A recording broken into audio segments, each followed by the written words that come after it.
ಎಲ್ಲರಿಗೂ ನಮಸ್ಕಾರ. ನಾನು ಉಮಾ ವೆಂಕಟೇಶ್, ಬೆಂಗಳೂರಿನಿಂದ. ಮೌನ ಸಂವಾದ ಸಾಹಿತ್ಯ ವೇದಿಕೆ ದ್ವಿತೀಯ ರಾಜ್ಯ ಮಟ್ಟದ ಕವನ ವಾಚನ ಸ್ಪರ್ಧೆ. ವಿಷಯ ಸ್ವರಚಿತ. ಇದಕ್ಕೆ ನಾನು ಕೊಟ್ಟಿರತಕ್ಕಂತಹ ಶೀರ್ಷಿಕೆ ನನ್ನದೇ ಮಾತು. ನಾನೇ ಬರೆದಿರುವ ಸಾಲುಗಳು, ಯಾರೂ ಕೇಳದ ನನ್ನಿ ಕತೆಗಳು, ಮನದೊಳಗಿನ ಮಾತುಗಳು, ಹೊರಬರುತ್ತದೆ ಪದವಾಗಿ ಕವನಗಳು. ಇಲ್ಲಿ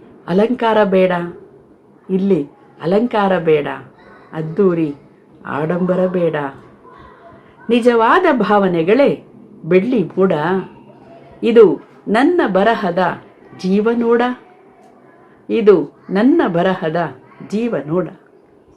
ನಗುವಿನ ಹಿಂದೆ ಇರುವ ನೋವು ನುಂಗಿದ್ದೇನೆ,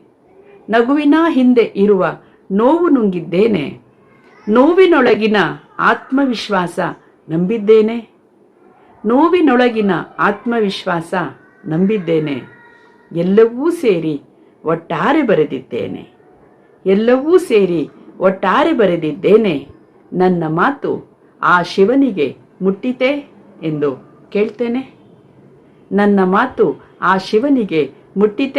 ಎಂದು ಕೇಳ್ತೇನೆ. ಯಾರಿಗೂ ತೋರಿಸಲು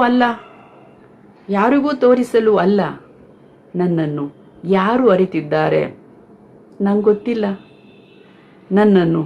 ಅರಿತಿದ್ದಾರೆ ನಂಗೊತ್ತಿಲ್ಲ. ಈ ಪದಗಳ ಪಯಣ ಮುಗಿಯಲ್ಲ.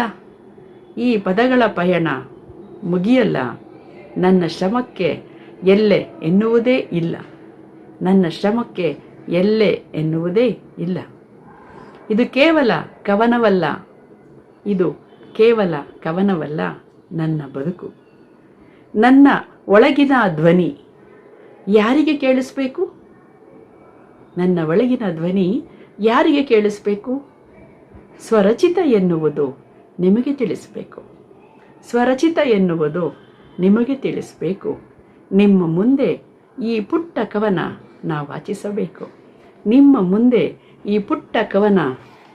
ವಾಚಿಸಬೇಕು. ಧನ್ಯವಾದ.